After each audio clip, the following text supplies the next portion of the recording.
Klabu ya Young Africans imepigwa faini ya shilingi milioni 100 ya Kitanzania na TFF, na hiyo yote ni baada ya uvunjifu wa kanuni za kimpira kwenye mchezo wa mwisho wa NBC Premier League. Na awali ya yote TFF wamebainisha na wameweka wazi sababu za Young Africans kupigwa faini ya hela hiyo milioni 100. Sasa hapa tunaenda kutazama, je, ni sababu gani ambazo Young Africans wamefanya wapigwe shilingi milioni 100 na TFF. Twende tukatazame, lakini pia nikukumbushe tu wewe, kama ni mgeni na ni mara yako ya kwanza unatuangalia, hakikisha umesubscribe na kubonyeza alama ya kengele, kwani haya na mengine mengi ya kimichezo utayapata hapa Tubone Media. Sasa twende moja kwa moja tukatazame mchezo uliokuwa wa mwisho wa NBC Premier League ambao uliwakutanisha vigogo na nguli wa soka. Tunazungumzia wenyeji JKT Tanzania na Young Africans kwenye dimba la Meja Jenerali Isamuhyo, ambapo Young Africans aliibuka na ushindi wa goli 3-0 kwenye mchezo huo,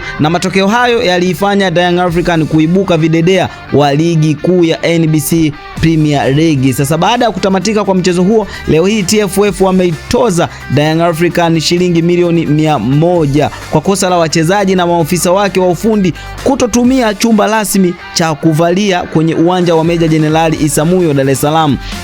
Baada yake walitumia nyumba iliyoko nje ya uwanja upande wa pili wa barabara, kinyume na matakwa ya kanuni ya 17.20 ya ligi kuu kuhusu taratibu za michezo. Naam, sasa hii ndio sababu iliyowapelekea Young Africans kupigwa faini ya shilingi milioni 100. Na kwenye mchezo huo Young Africans hawakutumia vyumba vya kubadilishia nguo, dressing room kwenye dimba la Meja Jenerali Isamuhyo. Baada yake walitumia jumba lililokuwa kando ya barabara kwenye uwanja wa Meja Jenerali Isamuhyo. Sasa hivi vitu vimejirudia tena kwa Young Africans, ambapo liwakutana na Simba. Pia Young Africans walifanya hivi na walipigwa faini, lakini pia kwenye dimba la Meja Jenerali Isamuhyo ambapo imekutana na JKT wamefanya hivi, lakini leo hii TFF imewapiga faini ya shilingi milioni 100. Young Africans wanataraji kulipa hela hii milioni 100 kwa TFF. Sasa hii ndio sababu ambayo imewafanya Young Africans